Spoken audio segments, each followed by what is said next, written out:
Hi there, my name is Holly Vanderhyde. I'm a certified hospice and palliative care nurse practitioner, and I wanted to impart some information about how to have conversations relative to intubation and extubation.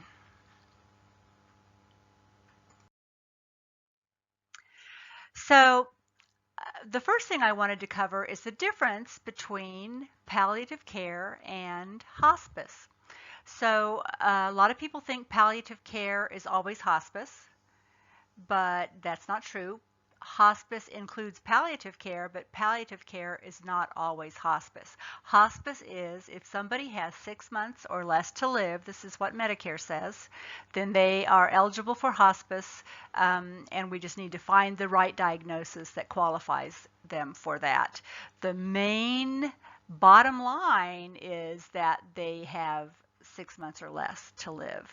For palliative care, it's a chronic, ongoing condition, something that needs a higher level of care than home health, but it doesn't necessarily have to be a terminal condition. It can be congestive heart failure, cancer, um, you know, lung, any kind of issues like pulmonary fibrosis or COPD. Uh, you know, chronic bronchitis, but it's not necessarily at the terminal stage, but they just need a little extra support. So that's the big difference in real life. As far as hospitals, they can call their palliative care programs, usually palliative care programs, but they can kind of edge people toward hospice when the need arises. So that being said, when you're looking at intubation and extubation, they can be difficult conversations, especially if you're not used to them.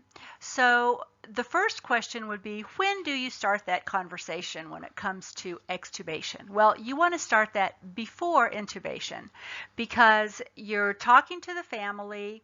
You already know the contents of the POST or the advance directive. You know the patient wants intubation.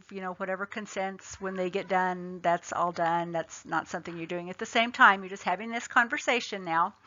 So if the patient has already said yes, or you already know they want intubation, you want to kind of explain that whole procedure to them from the beginning, because in their minds, when they think about intubation, they think, ooh, it's going to fix this person, it's going to keep them alive, it's going to be however long it takes until they don't need it anymore. Those are some of the things that are going through their minds.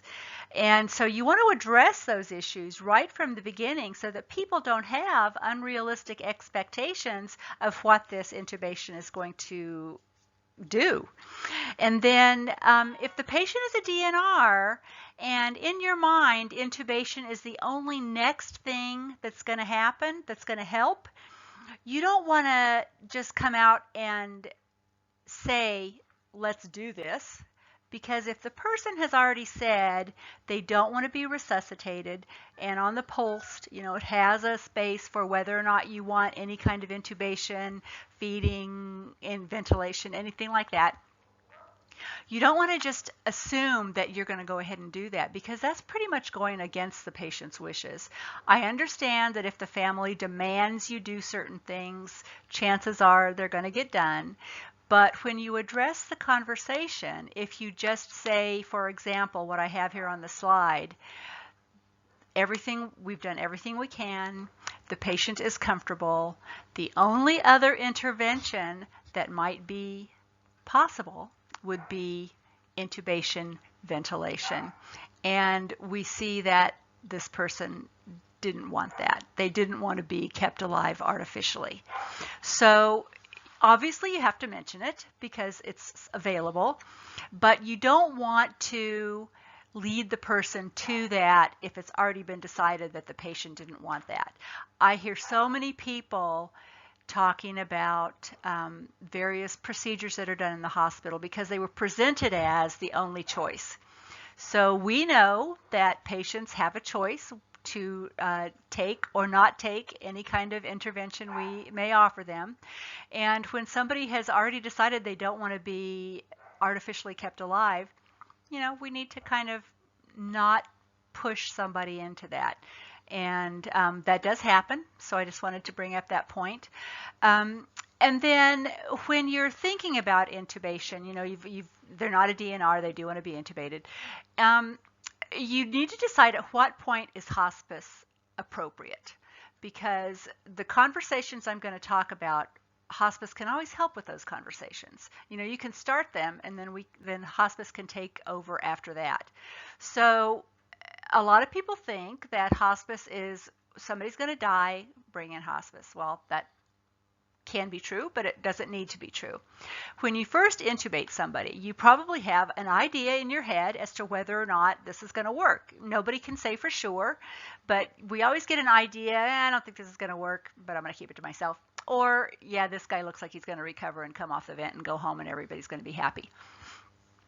So when you're at that point of intubation and you think that this is not going to probably change things a whole lot, if you get hospice involved at that point, then they can take over. The nurses, social workers, chaplains can take over dealing with that family and kind of keeping them going in the direction that they need to be going thought-wise, so that they're prepared when the extubation and potential death occurs. So magic words. A lot of people are afraid of hospice. That word is just icky. Palliative care is always a word that you can use. It's not saying that those are always the same thing, but palliative care is comfort care. It's taking care of people that have chronic needs, or not even acute, but just something that's going to be long-term, ongoing, and they just need a little extra support. So palliative care is something that a lot of physicians would prefer to use. And then when it gets to the point that hospice looks like the way to go, then hospice folks can explain that difference and kind of take over the conversation. So what conversation do you have when you're talking about intubation, obviously before you talk about extubation? So one thing that families think from things people have told them or from things they've seen on television is, ooh, you put somebody on a vent and they're going to get all better, and then it's going to save them. So we need to be realistic when we talk to these folks. Make sure they understand it's emergency short term. It's to give the person a chance to heal themselves. It's not going to fix what's wrong with their lungs. It's not going to cure anything. It's simply going to keep them breathing while their body heals. That's a really important issue to make sure families understand, because it may seem simple to us. It may seem obvious, but people don't necessarily understand that distinction, the fact that it's not going to fix anything. It's just going to breathe for the person while they heal. If they don't have the ability to heal, the physical ability for whatever reason, because of comorbidities or just because of the disease seriousness, it's just going to keep them alive for a while. But if they don't heal, they don't heal, and there's nothing that can be done about that. And make sure you let them understand that it is not long-term. We can't put somebody on a vent, and this is however you want to say it, but this is the idea you need to communicate. We're not going to put them on a vent and keep them in the hospital for 6 months. It doesn't work that way.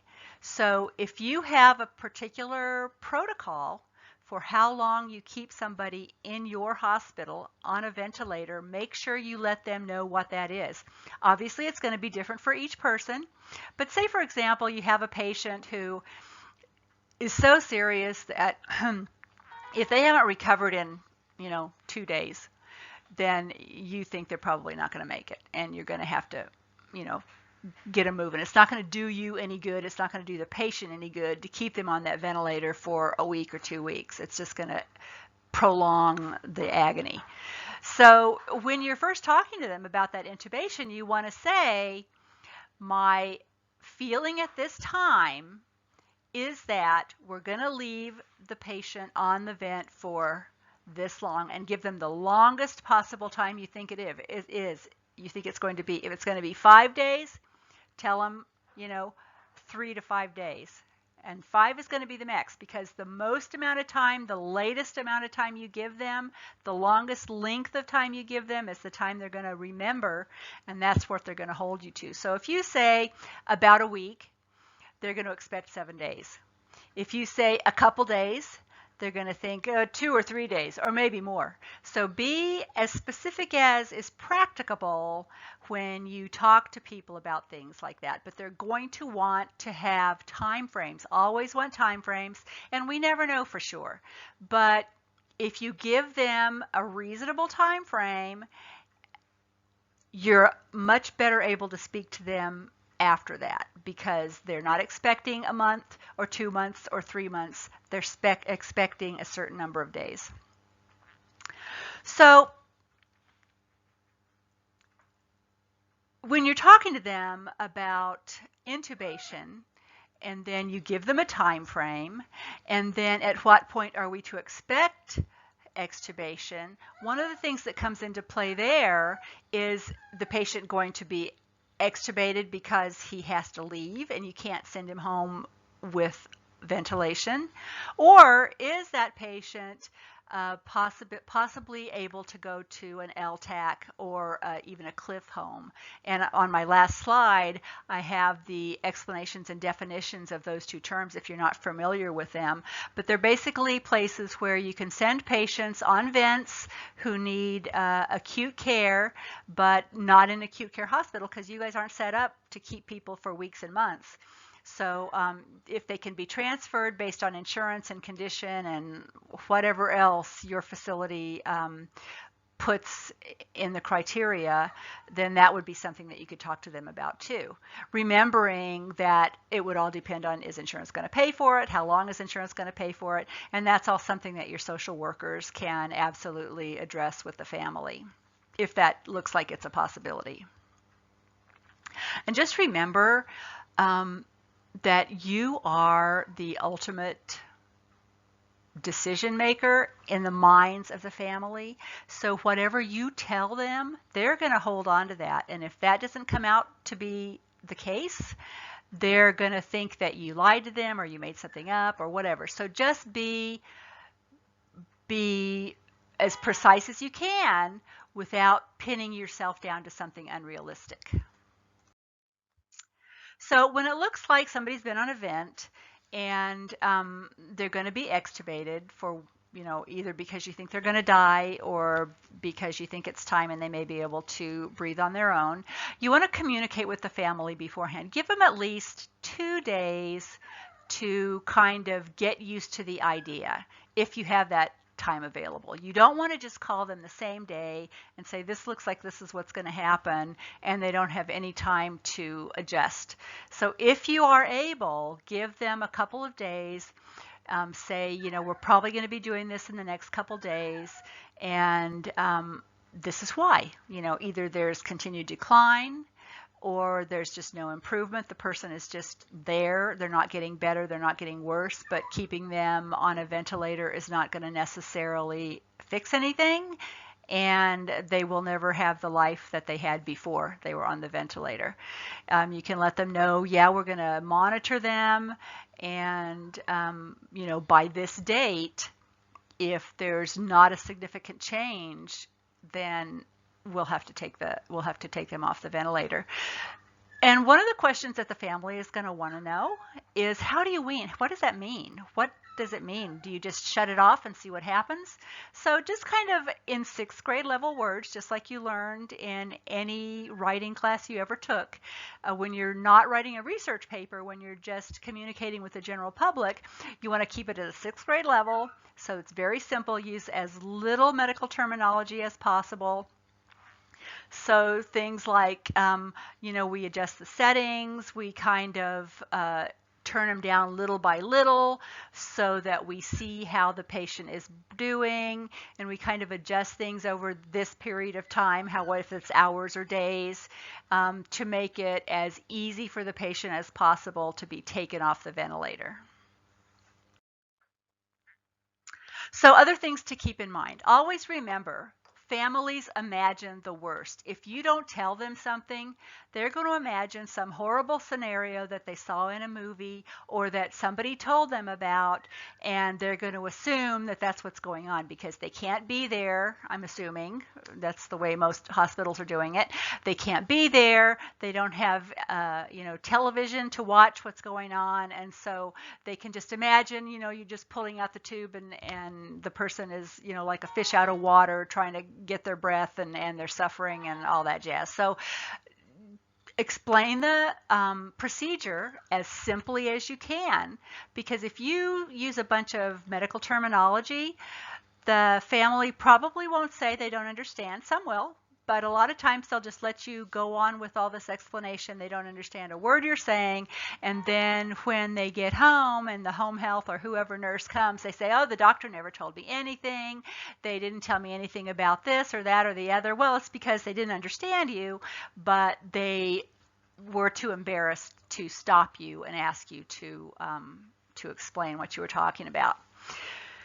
So the more basic information you give them, the easier the conversation will be. Once again, keep it simple. Figure out some kind of a script you can use that uses as little medical terminology as possible. Even though that may be the clearest to you, it's the most confusing to them. So the reason that we want to get at least a couple days before the actual extubation is to give them time to digest the information. One of the things, if you can't have a face-to-face meeting with the family, video works much better than just a phone call.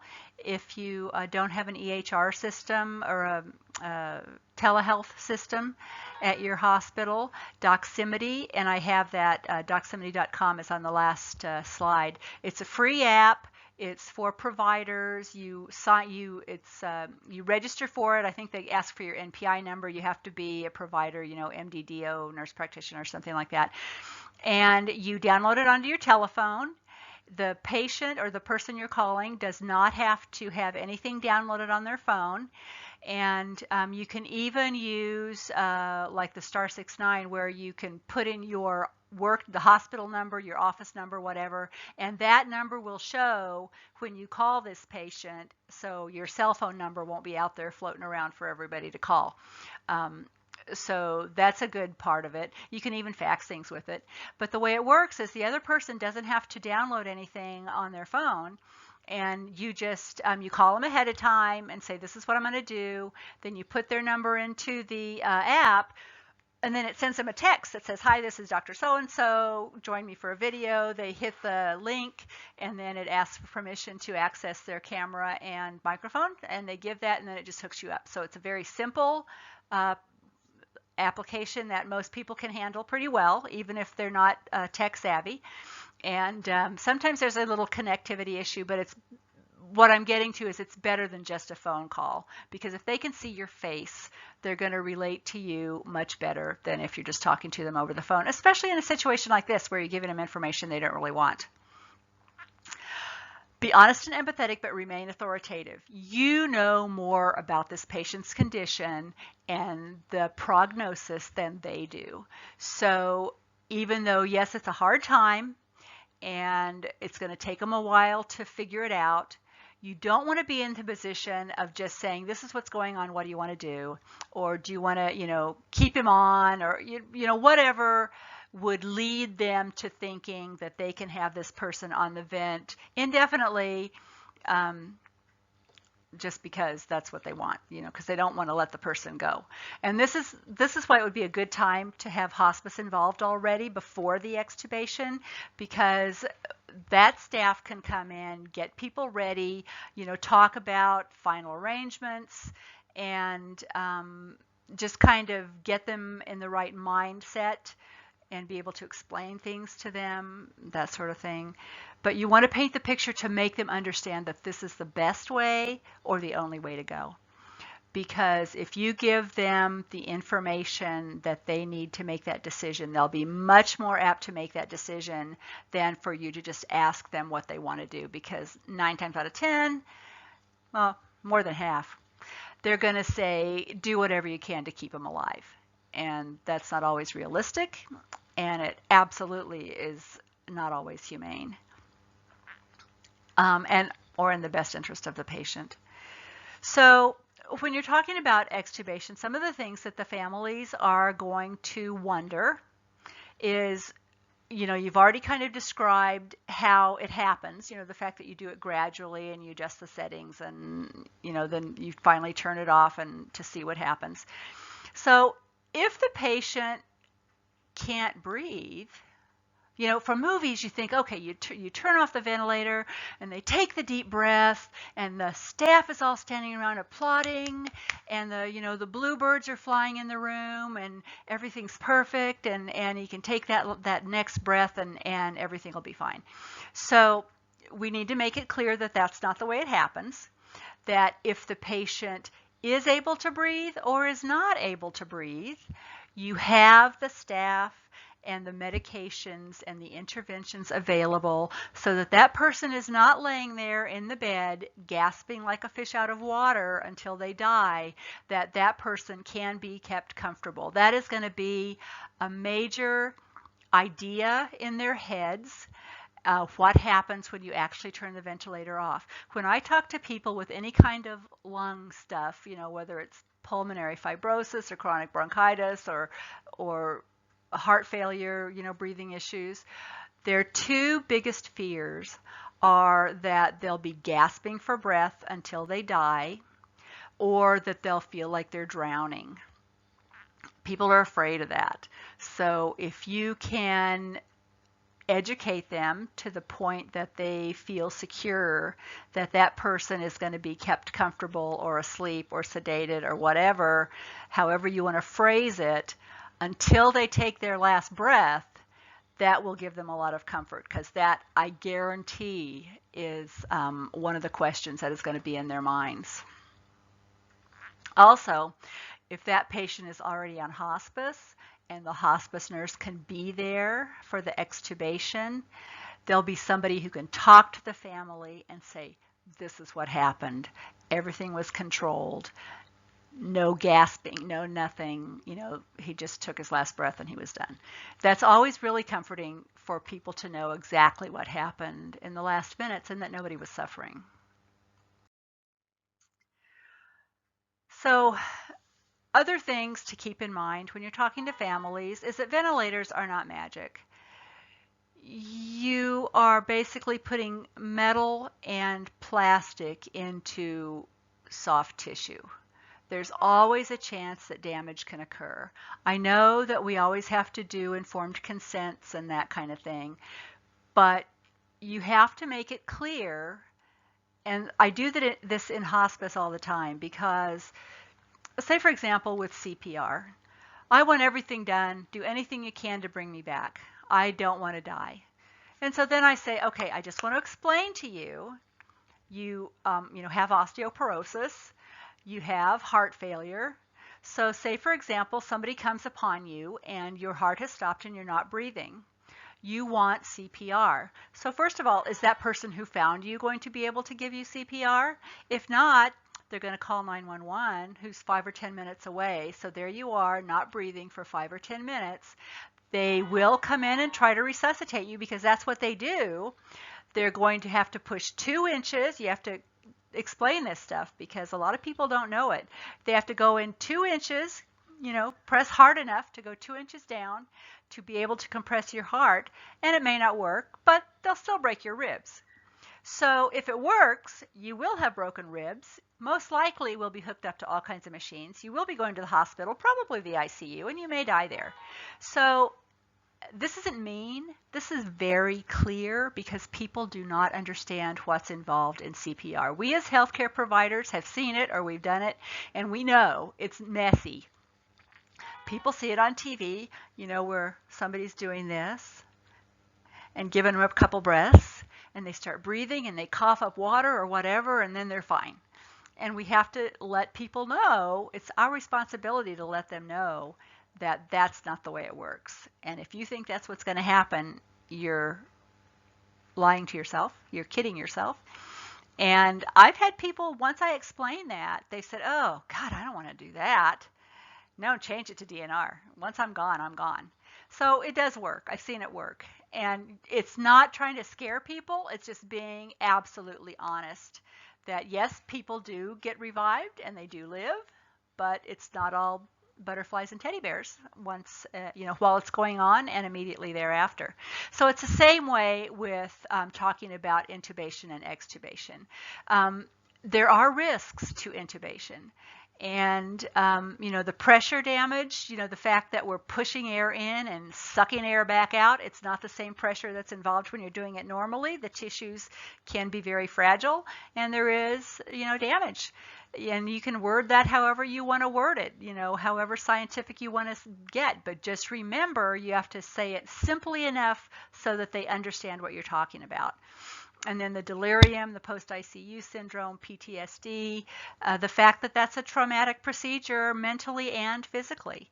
And laying in the ICU for a long time and using the drugs that you have to use to keep people sedated or pain-free, they may or may not come back from that, especially after a certain age. You need to bring that up and make people understand that this is not a risk-free deal. This is not magic. We're not going to just save you if it's outside of the realm of medical reality. And then, of course, the tracheal perforation and just the fact that, like I said, you're putting metal and plastic into soft tissue.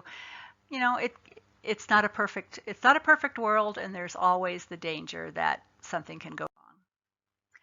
So let's say you take your patient off the ventilator and he takes a few breaths and he dies. And you can see this coming, based on the condition and the way things have been going in the ICU so far, you can pretty much say this is what's going to happen. So that family needs more support than we're going to have to take them off the ventilator for whatever reason. So talking about final arrangements, giving them options, talking about what are the final arrangements specifically. Who's the mortuary? If the mortuary is somewhere in Nevada, who's going to pick up the body? Those are all things that should be taken care of beforehand, because it gives the family a lot more calm when all those things are taken care of, and then when the time comes, they don't have to deal with it at the last minute when they're already freaking out because somebody just died. So bringing in hospice sooner rather than later, it really does work well for the families. I know a lot of times in hospitals, you want to call in hospice just before the patient dies because of all the, whose role he's on and that jazz. But think more about family support. That's the important thing, because this patient, if he dies, he's done. He doesn't have to worry about anything else. But the family is still left dealing with final arrangements, and as well as just the emotion of the death.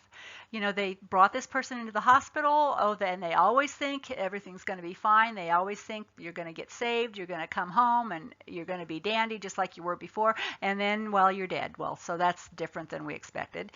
So having hospice involved sooner rather than later takes the burden off of you, kind of spreads it onto somebody who does that only, as opposed to you who's so busy trying to keep people alive, but you also have to do this other stuff.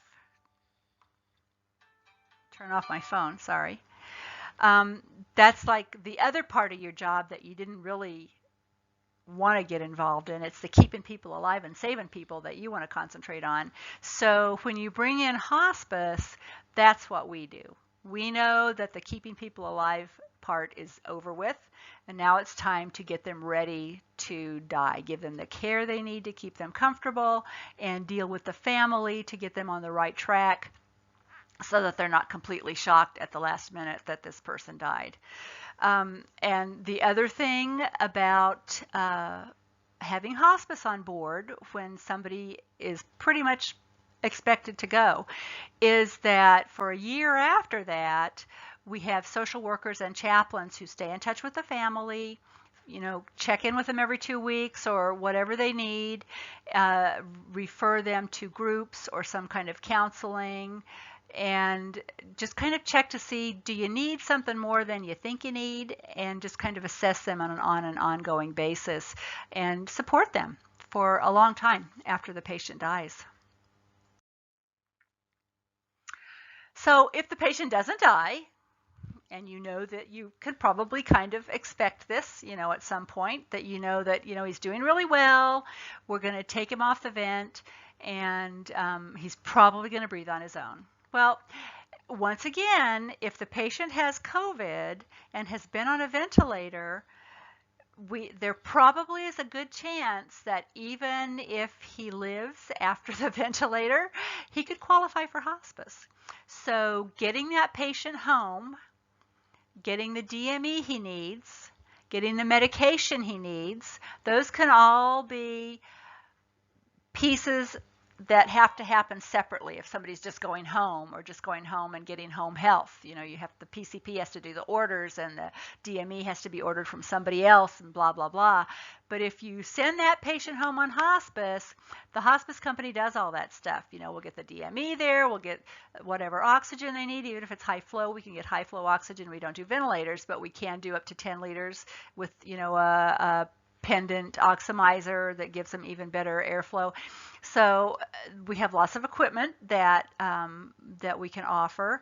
And the best thing about hospice for the family is that it's all one deal. One entity takes care of getting all this stuff going. So and then, so if the patient goes home, totally recovers within 3 weeks, a month, whatever, well, you just take him off hospice. There are no time frames absolute when it comes to keeping somebody on hospice. As long as they're eligible, based on their condition, and they need the support, we can keep them on. But if they need that support for a month, they can get off after a month, and we can put them on home health, or if they need some other kind of support other than the more focused support of hospice.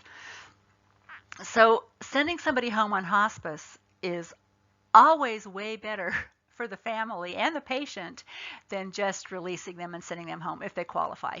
And chances are, if somebody's got COVID and they've been on a vent, they likely qualify for hospice as opposed to going home and setting up home health once they get home. So if the patient continues to decline, the good thing about putting them on hospice from the beginning is that the team is already in place.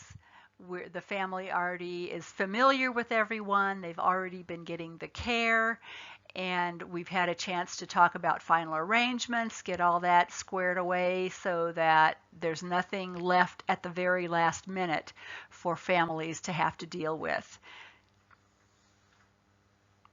And plus that 1 year afterward that the family gets the support. So these are a couple of terms that I talked about in the presentation, the Cliff House or the LTAC. They both can take vented patients, so it would be up to your hospital or whoever makes those decisions whether or not this patient should be discharged on a vent, because I know that getting them out of the acute care hospital is a big deal right now. So these are a couple of things to look into, whether your hospital deals with those things or not. And then Doximity.com, just put that in there so you wouldn't forget the name in case you want to look into downloading that app to try to do video calls, because once again, if you are face-to-face with the patient, it goes much better, and it's just more personal, and it gives them a better feeling than if it's just a voice on the telephone. So that's my presentation. If you have any questions, feel free to talk to Laura. She knows how to contact me. And if you want any other information on hospice or palliative care, I will be happy to provide that. Thanks.